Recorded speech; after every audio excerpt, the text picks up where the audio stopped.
Alright, let me just show this off real quick so I can, gain my honor.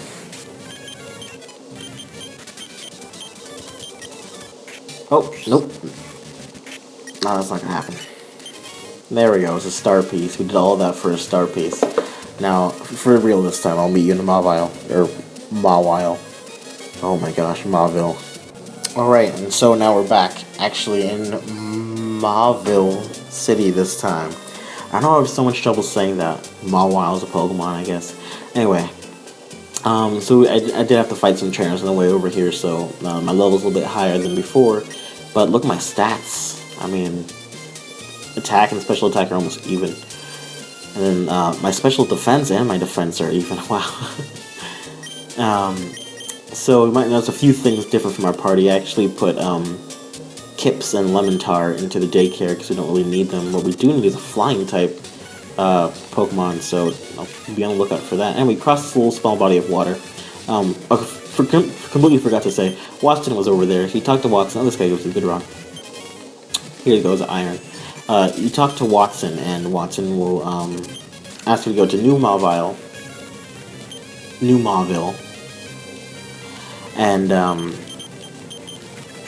and he'll give you Thunderbolt in return for doing whatever he needs to do. If you want Thunderbolt, which, if you have a Pokemon that can learn it, definitely get it, because it's great, then yeah, use it. You're referencing my previous quote, Azumarill. Alright, so I'm going to do the same thing as before. I'll pick something, and then next time we see a TV, I'll let you guys know where it is. Alright, and so now I left them with that. We'll see what that is next. Oh, did not mean to do that. Next time we see a TV. Actually, after this fight, let me show you where we are on the map. Oh, perfect time to show off Ice Beam. Yeah. Look at all that. Yeah. Probably helps that we're also level 67, but whatever. Anyway, so on the map, we went right here to Mauville City. Went right across to Route 118, right across this little water patch, which is not on the map for whatever reason. Anyway, so our next destination is up here to this red dot, Fortree City. So now we have, oh, there's Steven. Just talking about some stuff.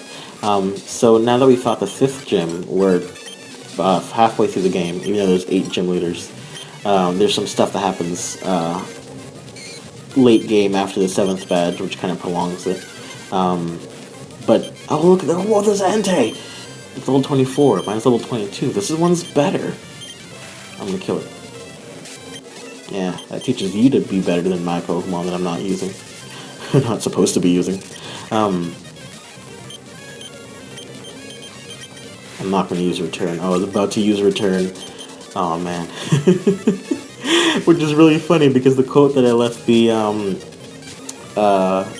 camera people is actually relating to that moment when I didn't have any non-normal type moves to use against Gengar. It was really fun. Oh, finally we got our first Hyper Potion. I'm waiting for that.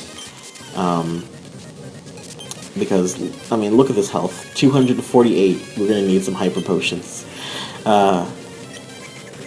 It's Super Potions and Soda Pops aren't doing it anymore. Nothing over here. So next time we can buy Hyper Potions, I will be stocking up immensely on those. Because as you see, if we lose our one Pokemon that we're training, that's it. I really didn't catch a flying type. I'm not sure when I'll get a chance to do that though. I haven't really been looking in the wild, but I mean, I don't think I've seen any flying types. I'm gonna use Surf, because I realized before in that double battle, I could have used Surf and just wiped their entire team. But I didn't for whatever reason. And I think this girl right here normally has a Vileplume with her. Which she won't this time. But she does have Ariados. That's kind of cool. That's what Vileplumes look like in this game. And so these two, I think they talk about Latios and Latias, or they give you like berries that Latios and Latias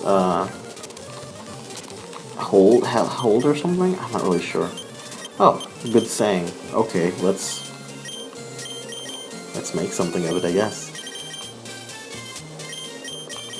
Let's see what I can do.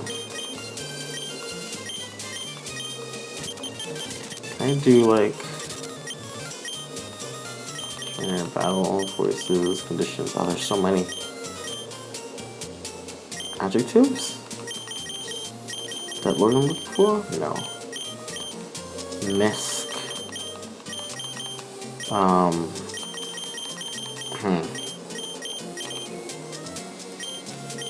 Alright. I'm gonna pause right here and see if I can figure out what I'm looking for and see if I can get it. I'll be right back. Alright, now we're back. This is what I was trying to find. Get good. Oh, a good saying it is. You're quite remarkable. I want you to have this. And she gives me a Rostberry for telling her to get good. Get good, scrub. Anyway, over here's a TV. In search of trainers. Gabby, hello. Hi. Today I'm visiting an area near Route 118. We're trying to spot some up-and-coming new talent in the field. Today we turned our lens on the trainer Zenity. There's something about this trainer that piqued our interest. We've battled Zenity before, but we can't attest that the trainer has most definitely improved from before. Some more rollout. Actually, I think I used Surf. I knew we were on someone special when we spotted this trainer. The best way to determine how strong the trainer is, well, the fastest way is to battle. And so we began an investigation. That's how we ended up in a battle with Zenity. And in dominating performance, we were flattened, rolled up, and tossed aside. Zenity is ruthlessly strong. Here's our impressions after having battled our feature trainer. I lost confidence in myself as a result of our encounter. Oh, jeez. We were beaten before we could launch a single attack. Oh, Snivel. Despite that, Zenity's battles are worth seeing. I recommend confident trainers to challenge Zenity. After our battle, we asked Zenity for his succinct summary. The trainer replied, "Seriously?" In reference to when I fought the Gengar at the beginning, I couldn't attack him. I was like, seriously? Zenity's Azumarill and Entei, and seriously? That's deep. There's deep significance behind that quote. It sure is. It's no surprise a good trainer has good things to say. That's all for today. See you next on and see you on the next broadcast. I'm actually gonna skip all those berries up there, but yeah, that was it. Oh man, so that right next to Get Good, that was pretty funny, I think. So this is tall grass. What these people do is they mimic you. I think they go, oh, Hitmonchan. I mean Hitmontop. They mimic you. If you go a certain way, then they'll block you, or they'll go, I think, opposite or the same way, something like that. They kind of mimic your movements, and it's really annoying. You can't ride your bike through this tall grass. As you see, only your head pops up. Or your hat, I guess. But I'm going to ignore all of them, because there's another Entei, which is stronger than my Entei, so I'm going to kill it. And then up here is a man who really likes Swingles. Cave of Origin. Those aren't your Wingles. These are, yeah. It's this guy. The Wingles belong to him. He basically said that he thought, oh, this thing over here, this little white bridge, you can use your acro bike on that. He said that how he thought you would fly is you just get a bunch of bird Pokemon, like tape them together, apparently, just like right on top of them, and that's how you fly. And then he found out there was a HM for fly, and then he was like, oh, I guess I don't have to do that. So, good on him for taping a bunch of birds together. This area. So this area is very interesting on the way to Fort Tree City. Fort Tree City is one of the most interesting areas in this game. And the way up here is really cool because you have this tall grass you don't really see anywhere else in the game. And then you have these puddles like it just freshly rained and stuff, and it has a really cool reflection. I always love that.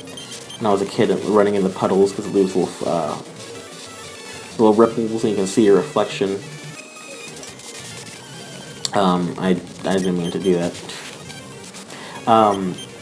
But this area, so the first time I ever saw this area was, it was a long time ago when I was playing Pokemon Ruby. I don't think I had gotten to this part yet. I was still near the beginning. And I remember to my, this guy, I had to go with my dad to this area. Anyway, so these are the slopes you can go up with a Mach Bike. Another Hyper Potion. And so my dad went to a party and I went with him, and the guy who owned the house, his son, had Pokemon Ruby as well. And so I was like, oh, show me some of your Pokemon. He was like, yeah, sure. And so he was in this area of the game. which I hadn't seen yet, and I was really odd because it was completely different from anywhere else you see in the game. And not only that, he had a level 100 Dragonite, which he was using to surf. And I was like, whoa, I've never even seen that Pokemon before. And that completely blew my mind.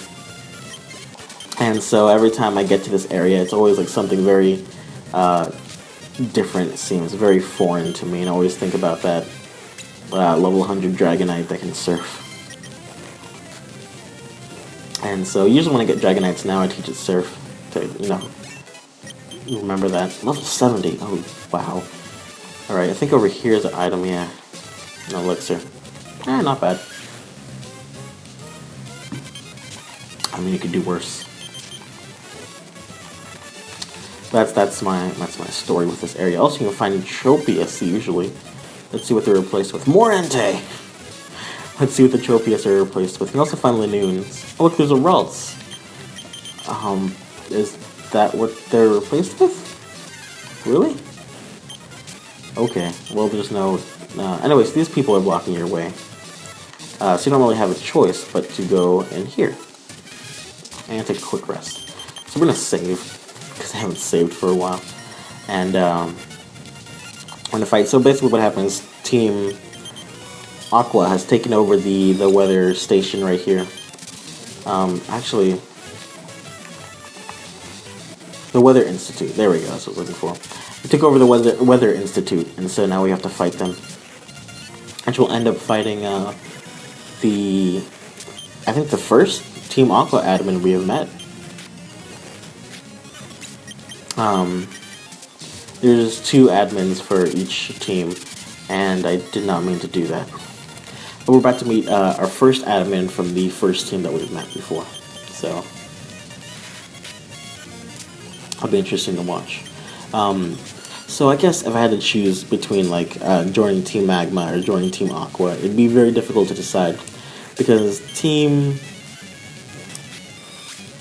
Aqua, I like water, so that's really cool, and they're pirates, and that's real awesome. But Team Magma has really, really cool hats. They have little horns on them. Why wouldn't you want that? You know? And both of them have pretty cool logos. So I can't decide there.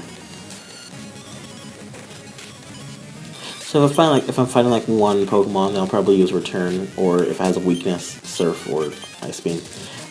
But other than that, alright, so this is Shelly. This is the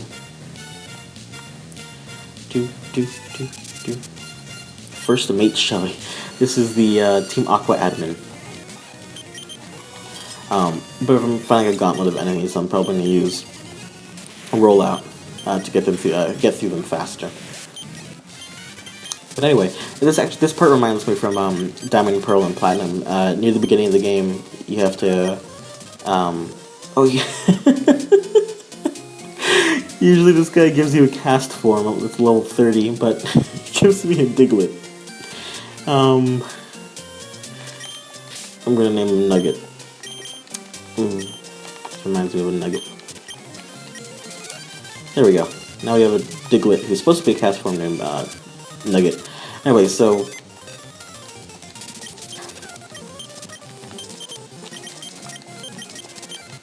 just pause him real quick. Oh, twice. Yeah, so near the beginning of the game you have to...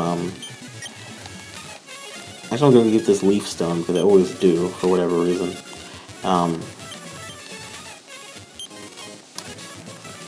Right across that weird tree you can make a secret base on.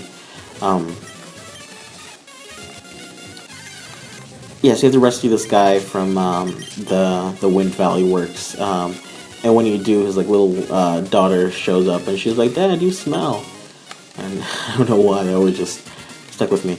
It's really weird. Oh, I meant to save. But if you walk up these steps, May walks over and she wants to fight you. And this is the second to the last time that she fights you. Look, a love disc. That's cool. We use a rollout, and we're gonna miss. We use a rollout again, and not miss. There we go. So the second to the last time she fights you. Why May is so annoying in this game. I think they fixed her in the remakes of this game. But her starter Pokemon. So usually there's no way to get the other starter Pokemon, you know. But you can still get them in your Pokedex at least, because like your rival levels them up fully and you have to fight them. But oh hey Scott. But what May does is the last time you fight her is actually in my favorite area in the whole game, because of its music. She has her Pokemon like one level away from leveling up to its like final evolution, and so you can't get that final evolution. Something unseeable is in the way. You can't get that final evolution in your Pokedex, and it's just really annoying. So you have to trade or fight somebody else who has that Pokemon fully evolved, because you can't do it. You can't get into your Pokedex through your own game, but they fixed that because now she does fully evolve her Pokemon. The pomegranate. Anyway, here we are in Four Tree City. The treetop city that frolics with nature. This is a fan favorite area of the game, and it's really cool. And like I said before, the area leading up to this is very foreign and different from everything else. This area is very foreign and different from everything else, and the area after is even more so. So it's really cool, kind of, fresh take.